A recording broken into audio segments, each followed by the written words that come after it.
So Beat Saber is a ton of fun, but what if the only thing you're beating is yourself? Okay? What if what you really just need is to get a grip on everything? And you could do that with these. Maybe. I don't know. Let's talk about them, because these are kind of fun right now, but they seem like they may have some serious downsides. Like if you check the Amazon reviews, like half the people are like, ooh, these are ooky. So, yeah, let's check it out.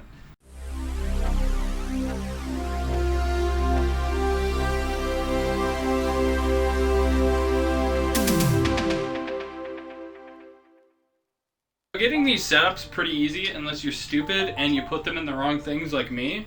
They are like color coordinated, which is really nice, but you're in VR anyway, so it doesn't really matter and you won't see them, which is my justification for not fixing mine.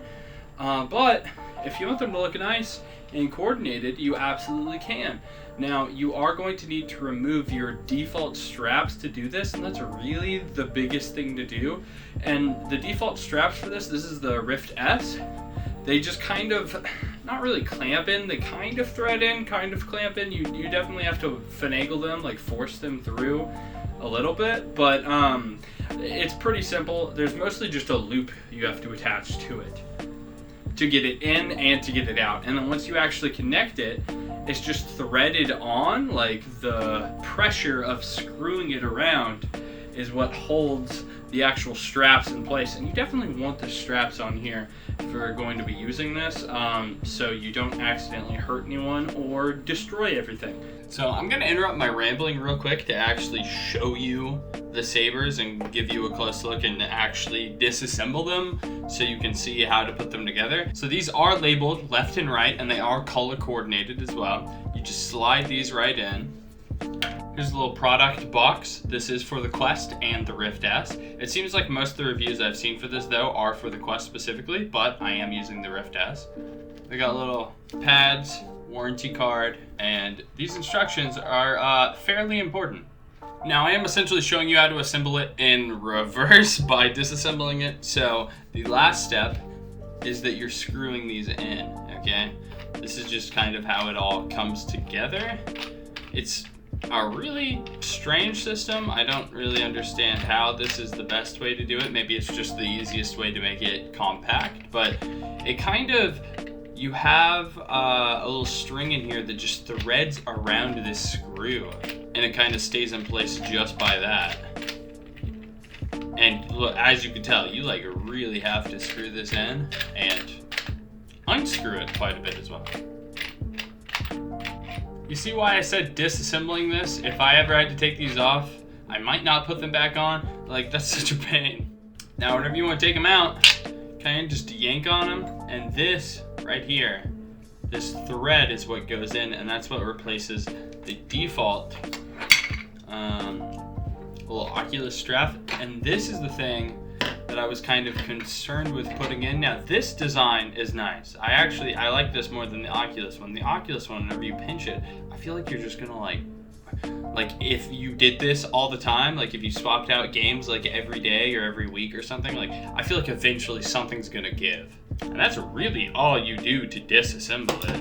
And if we do that in reverse, to assemble it, you take this strap off, which I'll actually go and get that in a second and put it back in. You slide this in here, like so. Then whenever you thread it, it'll kind of like come down into here. And then you just like get the, I guess it's just the tension of screwing this in, and it eventually just kind of holds the thread down inside the strap, and then it stays. And now, if you don't want to look like a freak while you're playing VR chat or whatever, you just take these little boys right here, this little fella, and it has a very similar setup, except I don't, like this already looks like it's starting to get damaged. It does not look like it's in very good shape, and plus you really have to like just wiggle it in here. Like the way you do it, it feels like it's not supposed to be like this. Like I wonder if they're actually specific to the controller. No, I don't think there's a left or right. I think it just actually just doesn't feel good no matter how you do it. Which again, not the fault of these. This is just the normal Oculus one. And this is what they look like when they're normal. Now back to our scheduled programming. Now, getting these, why would you get these? Well, these give you better grip and better reach.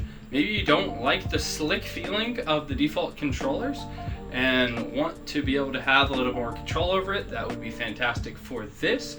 And the build quality right off the bat is actually pretty good for being a company I've literally never heard of until now. Can you hear it rattling? Because I definitely can hear it rattling. And they secure, maybe not in the most confident, inspiring manner. They definitely are working, and I don't really feel like they're gonna break, but hearing that rattling is absolutely not my favorite thing, and it does kind of concern me. Also, the more I use them, because you just screw them in, and you're flailing your arms around the entire time you use them, they unscrew. They feel good using, definitely for grip, but if you're doing anything fast, they start to feel really heavy.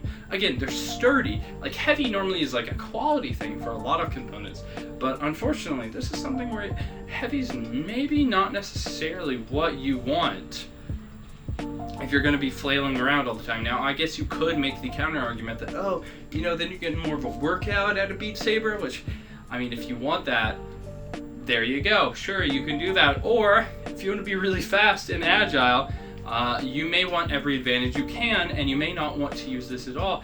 I mean, hell, you may want to use the default ones and, like, take the battery cover off or something. Like, do something to even more weight reduction.